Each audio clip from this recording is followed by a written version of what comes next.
So Valeura Energy, symbol VLE on the TSX, is an oil and exploration development and production company focused in Thailand and Turkey. Currently, the production is offshore, based in Thailand. After the company sold its shallow conventional gas business in Turkey in 2021, they do have a remaining asset there, but it's not in operational state right now.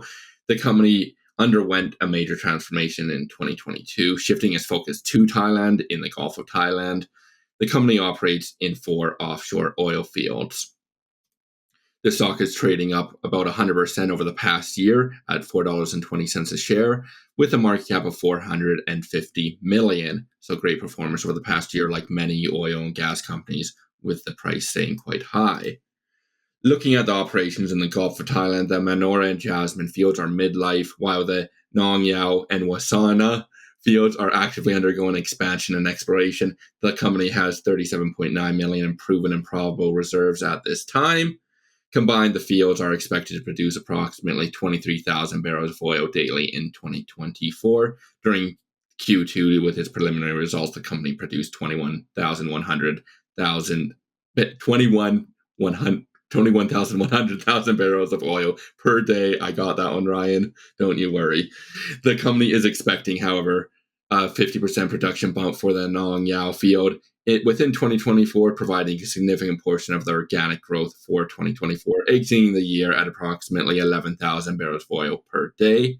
I will note, however, the Wasana mobile offshore production unit has been found to have a crack in it, which puts the current production at 17,000 barrels of oil per day at this time. The crack may be superficial, which means there's really no risk to the structural integrity, and that results in a shorter turnaround to production. If it is structural, it will need repairs, and that obviously takes time. The company expects to know the severity by the end of July, and if production can resume, or if they do need to repair. For 2024, the company is expecting production of 21.5 to 24.5 thousand barrels of oil per day, a 13% increase year over year from the midpoint. The company's oil benchmark they use is Brent, but during the last quarter, it is notable that the company actually did have a premium over Brent of $2.70 over that benchmark oil.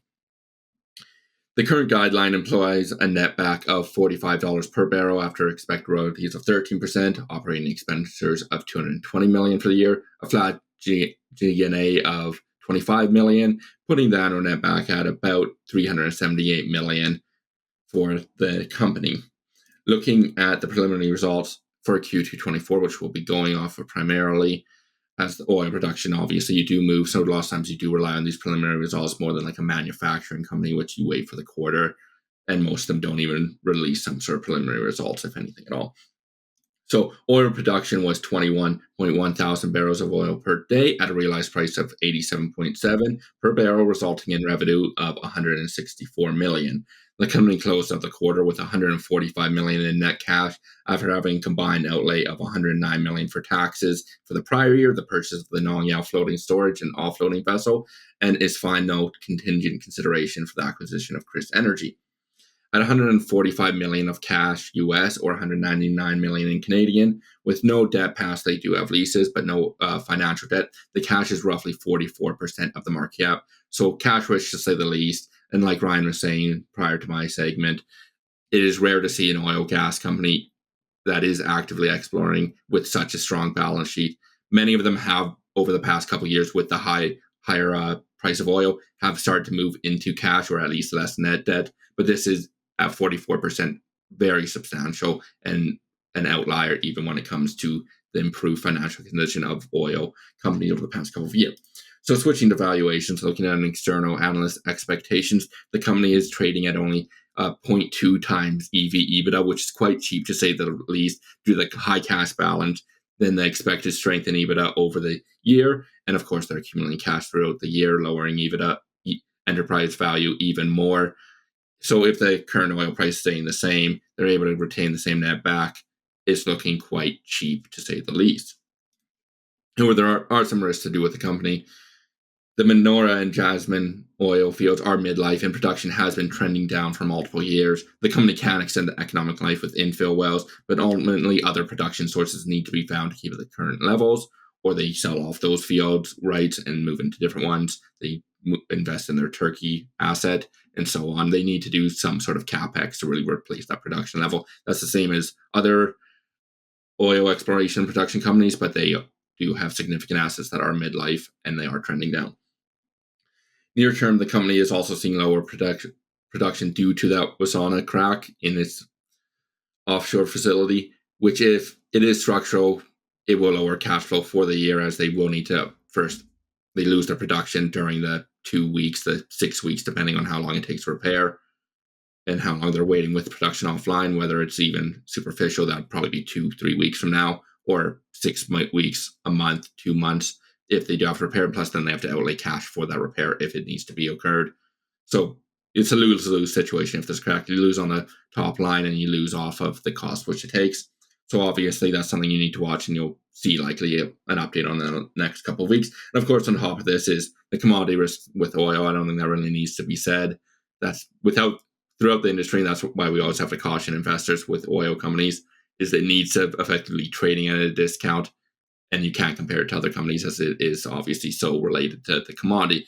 And as well, it does have moderate geopolitical risk operating in Thailand and as well as potentially Turkey again. They're not the highest risk companies, but they're not the lowest risk either. They're kind of middle of the line, but you do need to have that at a discount compared to other jurisdictions. If it was a U.S. producer, it needs to trade at a discount if it was the exact same operations.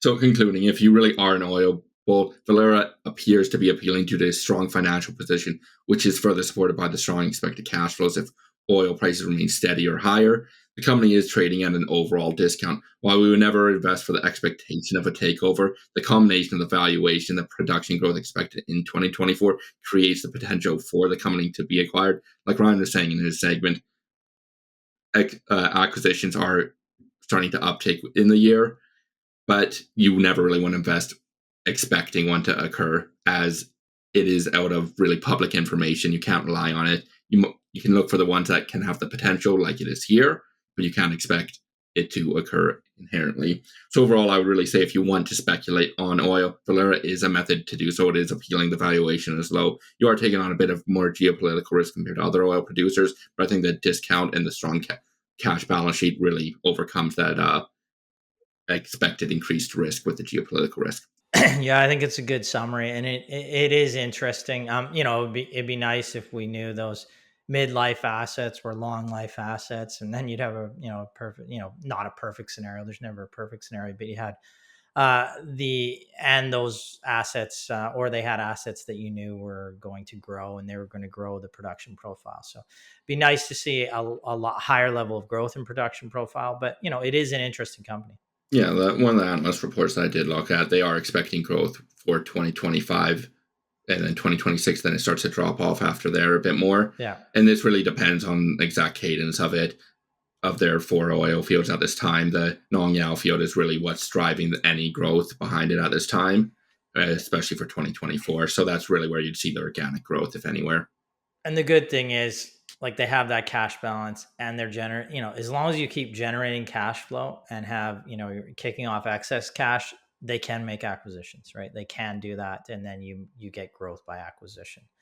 You're never, organic growth, you're always fighting against it in the energy industry, right? Like, you're always fighting against wells deteriorating, production coming offline. So you're always trying to, we talked about to royalty companies in the past, and that's what they're always fighting against, even with diversified production, right? Yeah, like if you compare it to like a manufacturing company, they really have an infinite life that they can expect, assuming the product is long lasting, where resources, they're finite. So you're really running against time for any production asset. Yeah.